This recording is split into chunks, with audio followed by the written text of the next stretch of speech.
What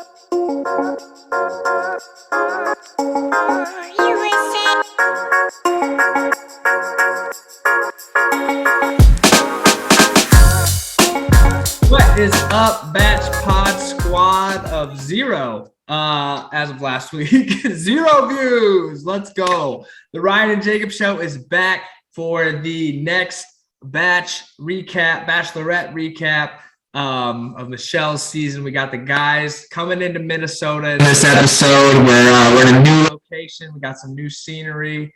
What's your initial thoughts on our new episode? I've never been to Minnesota. Have you? I have not. No. Yeah, it looks like a cool city. I've always wanted to go for the Twins baseball game, which is a good segue to Joe's date. But yeah, it looked cool. It's kind of cool to see her in her hometown. That's where she's comfortable. And I think she's one of those types of girls that whoever wins this is going to have to move to Minnesota. I don't see her moving to, like, let's say Los Angeles. I think if you are the one to get on the one knee, I think you have to know that you're going to be moving to Minnesota. Yeah, you know what? It's funny you bring that up because in this episode, there was only one guy that they showed her talking about moving to Minnesota, and it just so happened to be my man Rick, #Team Rick, and he said that he would move to Minnesota, and I haven't heard any other guys commit to that relocation plan, so I'm pretty sure Rick kind of has it in the bag right now. I don't know what your thoughts are on that, but I just wanted to point that out because that was something that happened in this episode, and he did say he would move to Minnesota. Well, there's also a guy who's from Minnesota, so he wouldn't have to move per se. And again, this is a good segue to the first date, which was an amazing first date, which we're talking about Joe. Minnesota Joe! They go to a Minnesota Twins game, which looked like a doubleheader day game because there was nobody in the stands, so it had to be like one of those early day games that everyone's working on. I was really wanting to know who they played and stuff, but I didn't get to see anything else and said that the stadium was empty. But it was a cool date. That would have been the date I would really want to go to just because I'm sure they probably stayed for the game at least a little bit. And that is my bread and butter, and I would have just loved that date. Yeah, dude, that was a good date. She threw out the first pitch, right? Yeah. So he got to be out there for that. I mean, what an experience, just to be getting down there on the field. Like, I don't know if he's ever done that. He was Mr. Minnesota. He could probably do whatever he wants. He's probably got a key to the city, but or Mr. Basketball Minnesota. So he can probably do anything he wants.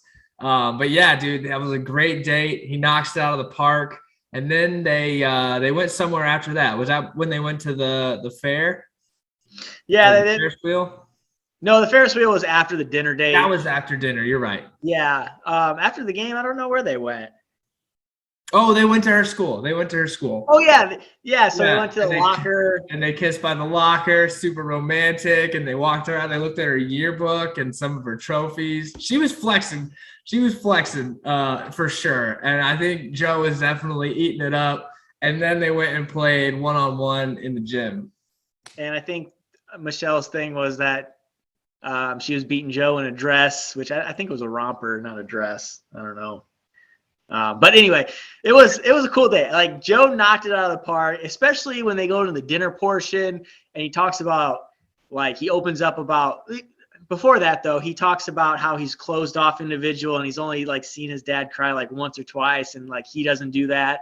And then they go to the dinner portion and he breaks down, which is – you kind of can see it from when he was talking about that. But he breaks down with something very emotional about basketball. He was Mr. Minnesota basketball and how he broke his foot and then they messed up his surgery, and then he had like 7 screws in his foot. And, it hits hard because, like, not really hits hard for me, but, you worked for something so long. Like, he was probably playing basketball since the age of 5, just so young. And then you worked to get to Minnesota. He played in the Big Ten. And then it just all came crashing down. And I feel like that is something that's really hard to deal with when you've worked so hard in your life. And it's just one instance, it could just go down. And he really opened up to Michelle. Michelle was crying. Joe was crying. And it was just, they just have so much in common. I don't see how he's not the front runner right now. Dude, I mean, after that day, he definitely looked like the front runner. I mean, Michelle even got up the next day, said that she was thinking about it already. But yeah, man, I mean, he even talked about how like that was his whole identity. And so once that's gone, he was like, who am I? And yeah, probably a very relatable situation for some people out there. And I couldn't even imagine. I'm sure that was extremely difficult. But yeah, I mean, they were just vibing, connecting on the same wavelength. That just looked way too, I mean, it looked like she could literally just say, I'm done, I'm picking this guy, and that's it. But she didn't. Joe did get the rose, so he's moving on to next week, and then we go straight into the next group date where they go to the Viking Stadium. And at first, I kind of thought they might be. I thought maybe Kirk Cousins was going to run out of that tunnel, dude. I don't know. I just said, "Here come the Vikings." I was like, "Man, is that Justin Jefferson?" And it wasn't. No, it was actual Vikings, and this date was kind of weird. They were like eating like raw. I don't know what they were like, raw fish. They were eating some. Dude, no lie. Stuff. I probably would have thrived in that competition. I'm not even gonna lie. Like the shit they were eating was gross to everybody, but that's like some of the type of shit that I eat like normally. So you think you were Clayton. You would have beat out Clayton for being the Viking. No. I don't think that the eating part was what won him that day. Oh no. I'm just saying, as far as like eating that fish, like I would have been all over that because I love fish. But yeah, you had a couple people who were into it. Like Brandon was really into it. Like I think everyone almost was in it, but Brandon, I just kind of had the most cuts about him eating like the fish head and stuff like that. But then you had people like Chris, who every time they panned to Chris, he was like, is this gonna make me sick? Or like I forgot what he was saying, but he was not about it. I'm pretty sure he just said like, I'm not doing this, like 3 times. Like he's like, I'm not doing this. And then he like would look around and be like, I'm not doing this. And then he'd like look around again, I'm not doing this. Like, okay, hey, are you doing this? It sounds like maybe not. So exactly. We all know that now. Great. And that kind of like portrays like what happened after that date with Chris not even getting a moment with Michelle, which was a big ordeal. But another funny part about that date was when I think it was the first bite somebody took and Rodney was like, is it crunchy? Like, I thought that was so funny. Like he was like freaking out, but I think he actually like ate, like he was actually into it. But he was like, had the facial reactions that were just funny. But yeah, Clayton actually wins the Viking award. I don't know. I think he was just like the most loud. I think he probably threw the wood block the farthest because he's probably the biggest guy. Dude, he's an animal. That guy is huge. And I know that Chris and Olu have like a rivalry, but pairing them up on the arm wrestling contest was just so not fair. I mean, that's just not fair. Dude, Olu waxed the floor with that guy. It was not even close. And then Clayton obviously won his too because he's also a fucking monster. Like now, I would have wanted to see Olu and Clayton go off. That would have been a good arm wrestling contest. That would have been pretty entertaining. Yeah, that's what they should have done. But I feel like it had to have been Olu and Chris. Wasn't even a competition. I mean, that guy. Like, if those two ever got in a fight, Chris would probably be dead. So, like, that is not even a competition. So I don't know why they did it like that either. But Chris just being like a doucher the whole freaking day. Like everybody else was going out of their way to like make Michelle feel seen because of what happened last week. And Chris was just not about that. And then, so then we get into the after party and he's still being a little pissy shit. And everyone else gets their time and he doesn't. And then he just goes into like this tirade. What'd you think about that? Yeah, I mean, it's so weird to like see what Chris was thinking because like I don't think he was thinking. I don't know if he didn't get time because like Michelle didn't like come after him. But I think you know what he did say? He said that like after Michelle left, he was like, "Oh, Michelle should have noticed me not being my goofy self. Yeah, like, she should have known something was wrong." And it's just like, dude. That was my favorite thing that he said the whole episode when he was like, I can't believe she didn't even notice that I wasn't being myself and didn't come over and say something about it to me. Like, what the fuck are you talking about, dude? Yeah. Like, who thinks that way? That was so weird that she, like, out of 7 or 8 guys that were, or maybe 9 guys that were on this date, that Michelle, after saying not being seen, she's going to like fight over you. No, like you got to go over there. So that was weird. But the rose goes to Clayton, who also was the Viking. Him and Brandon got like a shout out when she was giving out the rose. So my guy Brandon did pretty well. But he didn't get the rose. Well, he got the rose later, but didn't get that rose. So then we kind of foreshadowed to the one-on-one. What do you think about that one-on-one? Yeah. So we go from the group date where you said Clayton got the rose, and then we go into the one-on-one with Nate. This kind of seemed like a calculated one-on-one pick just because of the drama that happened last week with Chris bringing up Nate's name, saying that he had it in the bag. And then so inevitably it's crazy because the reason that Nate thought that was because he was confident about getting a one-on-one. And so then Chris brought that up to Michelle, and then Nate inevitably gets the one-on-one. So pretty insane like math shit there. I don't know what. But anyway, yeah, so the one-on-one with Nate. I thought that went really well. They went out on a boat. He met like her two best friends, which I thought like, wow, like to be the guy that gets to go on that date, like that would be the one that I would want to go on because like that's my shot to get in. Like if her friends like me, you're in, and I think Nate kind of knocked it out of the park. They went out on a pontoon ride and they were talking, grilling him, of course. But I thought he did really well, and I think he kind of squashed all the doubts in anybody's mind that he was like, I think it was all misinterpretation of what he said, which was obvious. I think everybody except Chris knew that what he said was not because he thought he had it in the bag. Like he was just being confident, which is what you got to be. But I thought this day went really well. What did you think? Yeah, I think like he squashed it really well. I think one of the friends asked like, "Oh, do you have any beef with anybody?" And then he explained it pretty well. Like, yeah, it's not that I'm like cocky or anything. It's just that with my connection, I know that I'm going to get one or like that, right. So I don't think it was being cocky. I think the date went well. I think he didn't hurt his chances. I don't think it went like overly like, I think Joe's date was better. This date was good just because of the friends and the friends liked him. And there's, there is a connection with Michelle and Nate, but I don't think he like knocked it out of the park. He did what he had to do. Just there was no like special moment or time that I was like, wow, this guy's actually really killing it right now. Whereas Joe's date, I was like, man, like every time, like I was like, this dude's killing it right now. I don't think I felt that with Nate's date. I don't know if you have any opinion on that. Yeah, but I also think like with Joe and Michelle, like that being in the hometown, and even the guys on the show were talking about, like he had just a huge advantage of like both being from Minnesota. They went to the school and they played basketball, which is like another thing that they have in common. Like I just don't think Nate's date was set up for moments like quite as good as Joe's were. But for what it was, I think Nate did really well there. I think he's definitely going to be like top 5. I agree with that.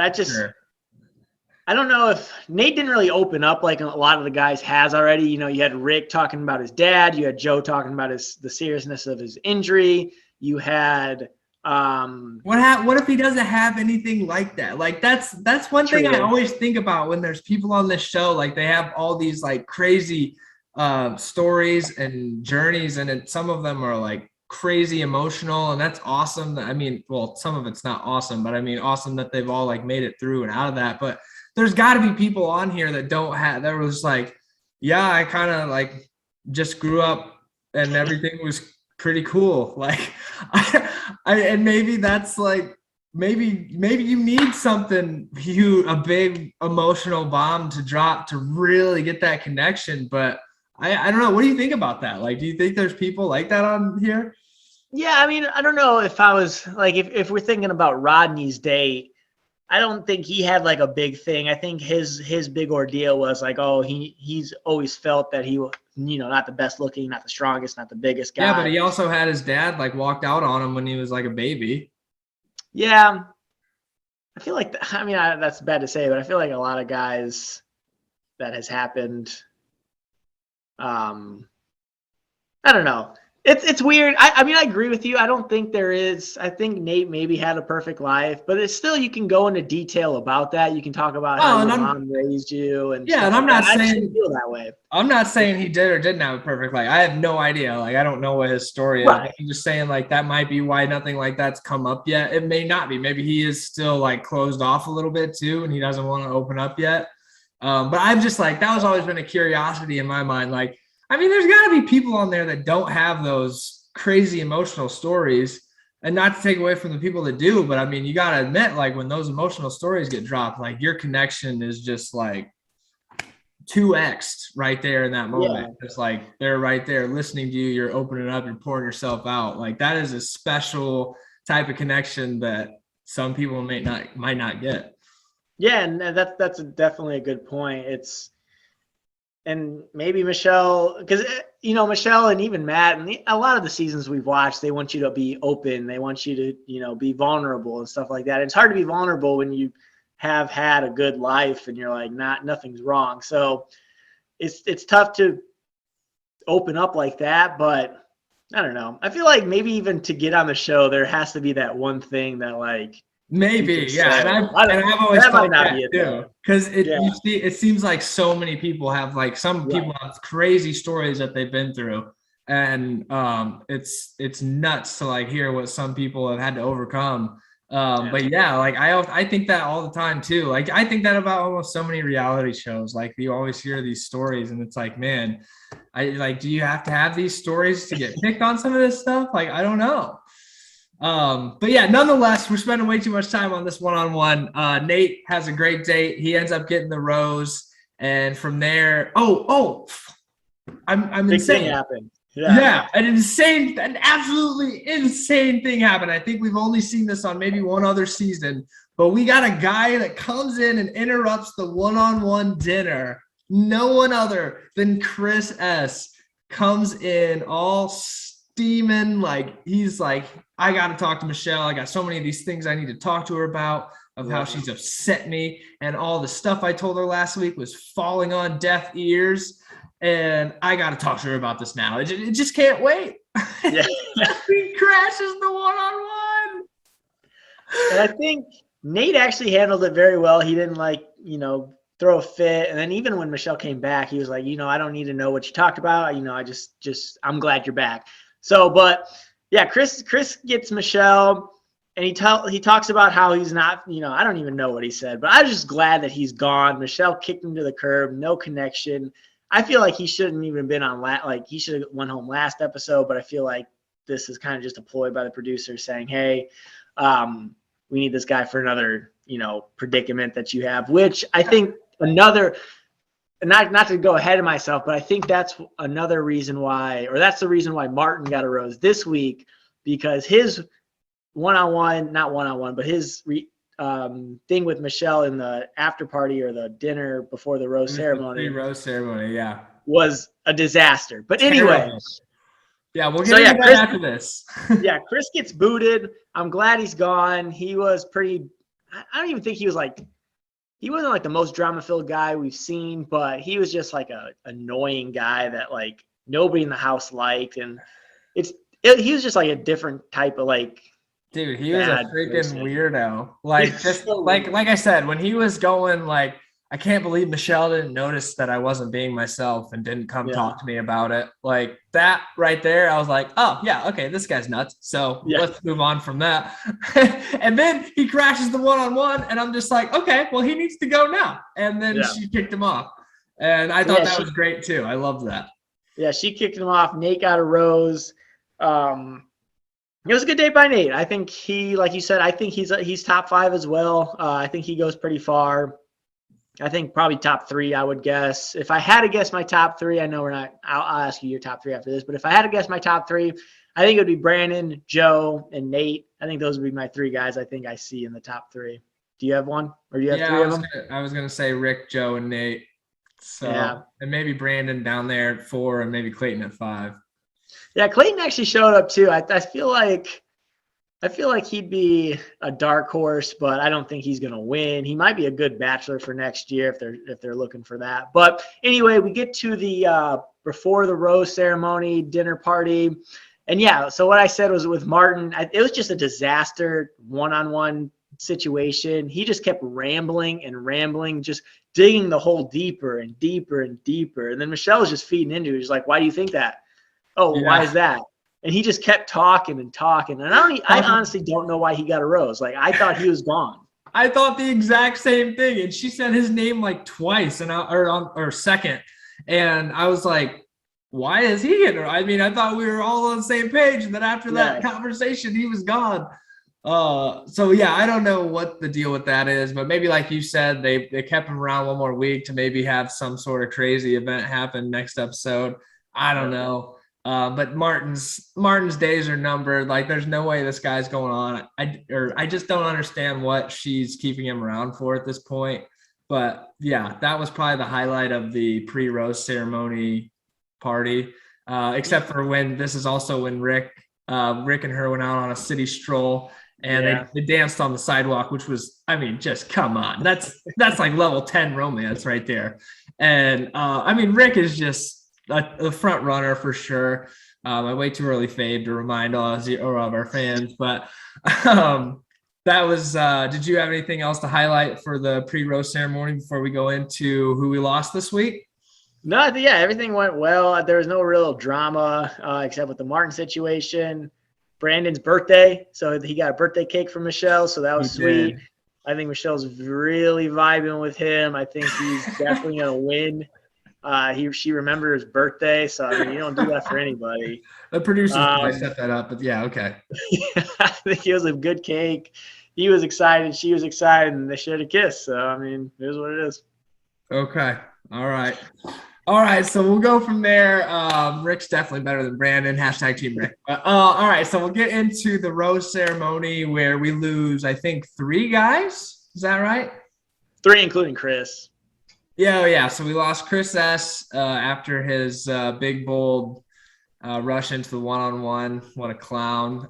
We lose Casey, who I kind of like. I mean, he kind of chimed in every once in a while and just said some stuff in the whatever those interviews are called. But I didn't mind him. Like, he seemed like a pretty cool guy. And then I can't remember the third guy. There's a guy with the glasses. Yeah, I can't remember his name. I forgot his name too, but he was pretty cool too. He wasn't memorable or anything, but it was his time to go. Like, he didn't do anything. I feel like we never saw him get like any one-on-one, or we never saw highlights of their conversations. Right. And I know we've talked about it before, about people's conversations. Like, do people ever go in and just have bad conversations? Like, when people, I mean, obviously Martin's was kind of but like, if they're just like not vibing at all, having a conversation and everything's going wrong, maybe they just don't put that on camera. Oh, I'm sure that's what happened. Like, there was just no chemistry, but you know, she's got to pick a couple guys every week, and I don't know. It was his time to go. So was what was the other guy that left? Casey, yeah. I mean, I don't really remember seeing him with Michelle. He had like cuts by himself talking about other guys in the house, but really no cuts with Michelle and their connection. So I kind of knew he was going to go. I actually thought Casey was going to stay and then Martin was going to go. But once Martin was like the third guy called down, I was like, yeah, it's Casey and that other guy. So they were kind of hyping up that Rodney was going to, like, he was nervous, but I thought Rodney had in the bag. I really like Rodney. Yeah. He's a cool guy. Dude, I think the whole world's rooting for Rodney. I would not be mad if Rodney finishes first and Rick finishes second. I would not be upset about that at all. I like Big Rod. But all right, I think that wraps us up for this week's BachPod Szn3. Do you have any closing thoughts to say before we cut this thing out? Nope. Should be interesting to see who gets sent home next. I think all the guys are pretty close right now, so I think the hardest decisions are coming like the next couple ceremonies. Oh, yeah. We're definitely getting down to the nitty-gritty, inching closer to that hometown week. I mean, they're actually kind of already there, but nonetheless, we're getting down to the wire. I can't wait to see Rick get down on one knee and win this thing. But with that, we will close this out, and we will catch you guys next episode. Peace.